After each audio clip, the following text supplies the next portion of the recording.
I've been told that the best fishing is at night because many species of fish hide during the day. This explains why, on one occasion, Peter was frustrated that he had caught nothing even after fishing all night. In the human fishing Jesus calls us to, we find a similar principle at work.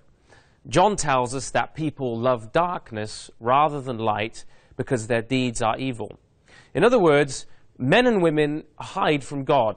Deep down, they recognize that they are creatures of God and that this whole world speaks about him because they are made in God's image. Nonetheless, they suppress this reality by hiding from and ignoring the claims of God.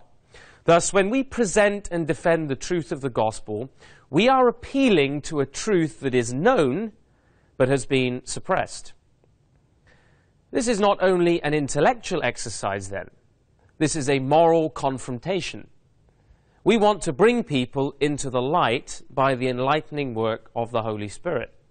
Although responding to the different worldviews that cloud people's minds can be complex, biblical apologetics is essentially simple in its analysis of the human condition. Human beings are not gods and are not a law unto themselves. God is the ultimate source of all knowledge and truth.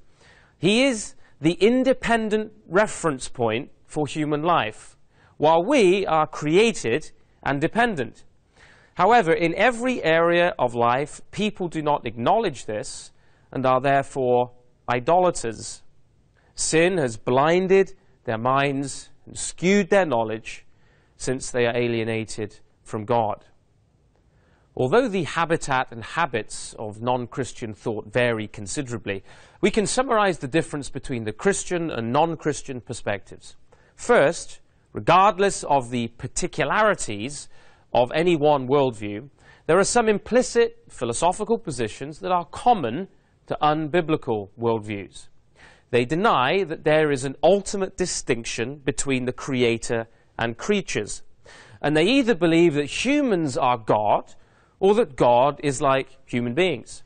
They assert their autonomy and independence from any God that may exist, making humanity the measure of all things and the ultimate reference point for truth. Despite the rhetoric, non-Christian thought is never neutral. For example, some philosophies hold that nothing is true unless it can be proved by independent thought. However, in believing only what we think human beings can rationally demonstrate for themselves, we actually commit ourselves to faith in our own authority. Paul calls this authority the principles of this world. The problem the non-believer consequently faces is that every reason that she offers to support her independence from God rests upon the prior, unjustified assumption of independence. Because to proceed with rational arguments for independence from God assumes that one has an intelligible set of concepts for life and thought and rationality and logic and reasoning and knowledge without any recourse to God. This unwarranted assumption is taken as a given that needs no defense. But this assumption does need a defense, yet one cannot be offered. The philosophical position of the non-believer can be compared to someone adrift without landmarks in the ocean on a raft of reason.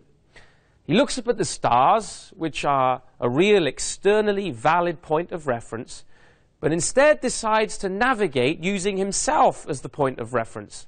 Since the point of reference now moves with the raft, he can never know where he is, where he is going, or where he has come from. He can have no knowledge of his position. This is the dilemma of human beings in rebellion against God. The Christian position, however, is different. Paul writes in 1 Corinthians 2:12, "Now we have received not the spirit of the world, but the Spirit who is from God, that we might know the things that have been freely given to us by God." The Christian view of reality rests upon God and his revelation.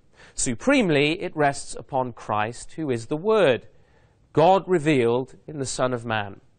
Because God knows the universe exhaustively, he alone can teach people the truth. He alone knows everything there is to know about everything. Solomon writes, "The Lord gives wisdom.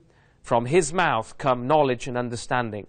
For wisdom will enter your heart, and knowledge will be pleasant to your soul." Thank you for listening to this message brought to you by the Ezra Institute for Contemporary Christianity. To learn more about the Ezra Institute's mission to advance the Lordship of Christ, please visit www.ezrainstitute.ca.